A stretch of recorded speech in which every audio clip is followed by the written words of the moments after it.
നിങ്ങളുടെ ഫേവറേറ്റ് സീരിയലുകൾ ടിവിയിൽ വരുന്നതിന് മുൻപേ സൺ നെക്സ്റ്റ് ആപ്പിൽ കാണാം. ഇനി എല്ലാവർക്കും മുൻപേ കാണൂ. ഇപ്പോൾ തന്നെ സൺ നെക്സ്റ്റ് ആപ്പ് ഡൗൺലോഡ് ചെയ്ത് സബ്സ്ക്രൈബ് ചെയ്യൂ.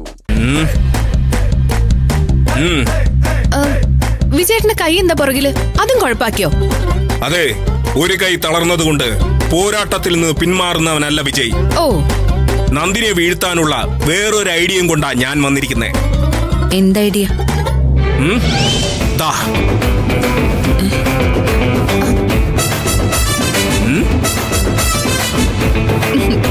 തെറ്റാടിയോ? വെറും തെറ്റാടിയല്ല, രുദ്രസ തെറ്റാടി. ഇത് പിള്ളേര് മാങ്ങ അടിച്ചിരുന്ന സാധനല്ലേ? അതെ, പിള്ളേര് മാങ്ങ അടിച്ചിടാറുണ്ട്. പക്ഷെ ബുദ്ധിയുള്ളവർ ഇതുകൊണ്ട് നെറ്റിക്കടിച്ച് ആളുകളെ വീഴ്ത്താറുമുണ്ട്.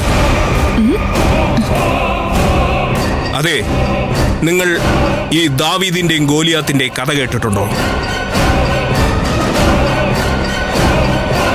അതിഭീകരനായ ഗോലിയാത്തിനെ ദാവീദ് എന്ന ഇത്രയുള്ള ഒരു ചെറുക്കൻ അടിച്ചിട്ടത് ഇതേ തെറ്റാടി കൊണ്ടാ.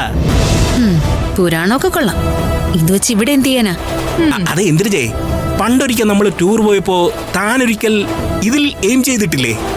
1-2 കുടം പൊട്ടിച്ച് പ്രൈസ് വാങ്ങിച്ചിട്ടില്ലേ? അതൊക്കെ ശരിയാ. അപ്പൊ തന്നെ കൊണ്ട് പറ്റും. വിജയേട്ടാ, കാര്യം എന്താന്ന് വെച്ചാ പറ. അതെ, നമ്മൾ ആരെങ്കിലും അടുത്ത് ചെന്ന് നിന്ന് നന്ദിനിയുടെ കൈക്ക് എന്തെങ്കിലും പരിക്ക് പറ്റിയാൽ അളിയനത് കണ്ടുപിടിക്കും. നമുക്ക് നല്ല പണി കിട്ടുകയും ചെയ്യും. പക്ഷേ ആരും കാണാത്തൊരു ദൂരത്ത് നിന്ന് അവളുടെ വലത് കൈ തകർക്കാൻ പറ്റിയാലോ?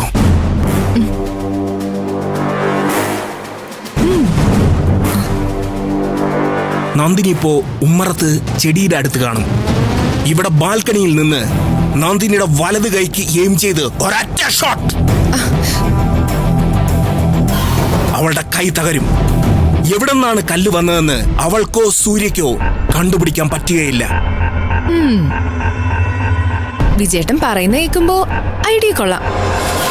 പക്ഷെ വർക്ക്ഔട്ട് ആവൂ?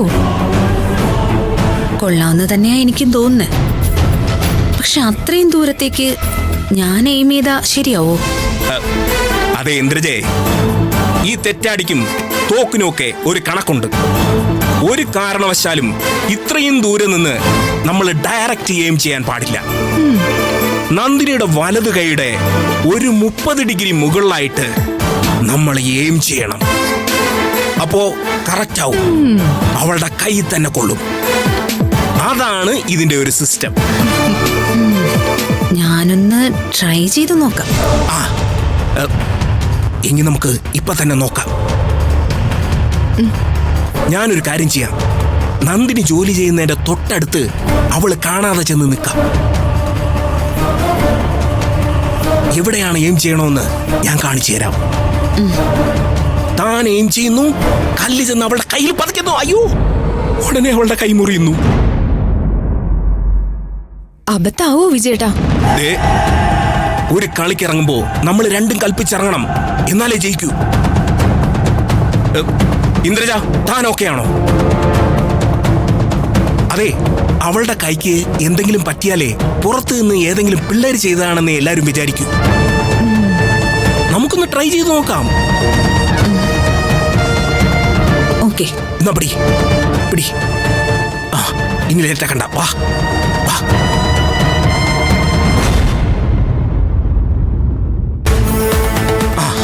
വാ,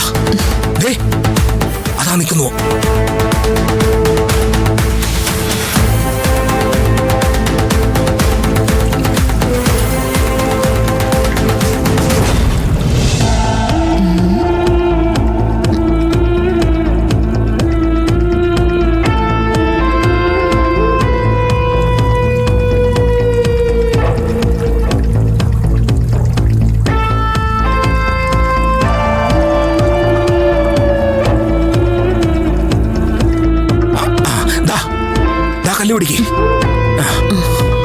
അതെ, താൻ ഇവിടെ എയിം ചെയ്ത് നിൽക്ക്.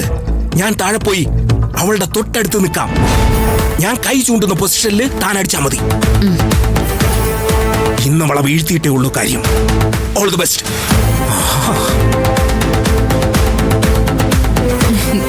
വിജയേട്ടനെ നല്ല വാശിയുണ്ടല്ലേ ചേച്ചി? മമ്മിയുടെ മുമ്പിൽ ആളാവാൻ ഒരവസരം കിട്ടിയാ വിജയ് അത് കളയില്ല.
അയ്യോ എന്നെ കണ്ടുപോയേ. അയ്യോ അമ്മ. അയ്യോ എന്നെ കണ്ടു. അയ്യോ അയ്യോ എന്നെ കണ്ടേ. അയ്യോ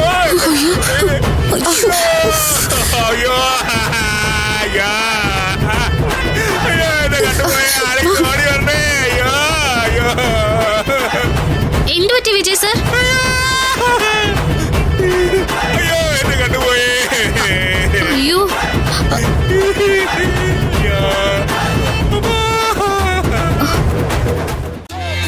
അയ്യോ അയ്യോ എന്റെ കണ്ണേ അമ്മ. അയ്യോ അയ്യോ എന്റെ കണ്ണു പോയേ.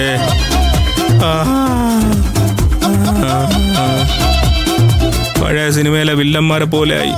എന്തൊക്കെയാ വിജയ് നീ പറയുന്നേ? ഈ വീടിന്റെ ഉമ്മർത്ത് നിൽക്കുമ്പോ ആരാ നിന്നെ കല്ലെടുത്തെറിയുന്നേ?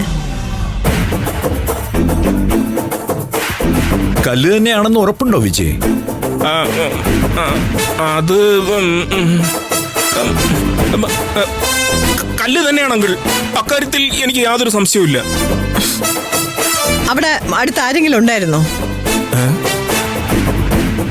ആരെങ്കിലും വിജയെ കല്ലെടുത്തെറിയുന്നത് കണ്ടായിരുന്നോ?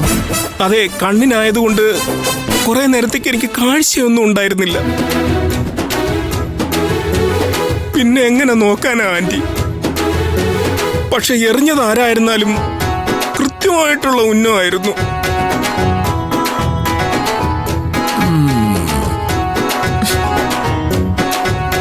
ആ നേരത്തെ ഇവള് തൊട്ടടുത്തുണ്ടായിരുന്നില്ലേ? അങ്ങനെ ആരെയും ഗേറ്റിനടുത്ത് വന്നിട്ടുണ്ടായിരുന്നെങ്കിൽ ഇവള് കണ്ടിട്ടുണ്ടായിരിക്കുമല്ലോ.